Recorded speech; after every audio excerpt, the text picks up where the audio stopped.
ঈদের ট্রেনের টিকিট ছাড়ছি কিন্তু তোরা কাটবি না? আমি তো টিকিট কেটে ফেলছি। তুই আর আমি স্টেশনে যাচ্ছি কালকে। ভালো কথা মাসুদ, তুই কিন্তু আমাদের সবার বের হওয়ার সবার পরে যাবি। আরো ভালো কথা, তুই ঈদ শেষ করে আমাদের সবার আগে এসে ফেরত আসবি। আইসাতে বেরোম অসুন্দর না দেখছি আমি। ঠিক আছে, একদম পরিষ্কার বলে ফেলি।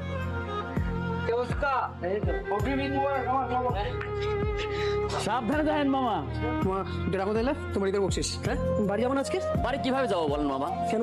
হোস্টেলে বন্ধ হয়ে যাইতেছে, আপনার রুমমেট তো যাইবো না। কিরকম সাইকো দেখছেন? ঈদ আইসে এখনো বাড়ি না যাদের এখানেই পড়তে হইবে। আমার কথাটা মানেন, ভিতরে যান, ঘাটটা ধাক্কা দিয়ে বাইর করে দেবেন। আপনার মতো আমিও রাগ করছিলাম, কিন্তু কিছু করার নাই। এতিমখানায় মানুষ হয়েছে, ঈদে যাইবো কই? কি বললেন?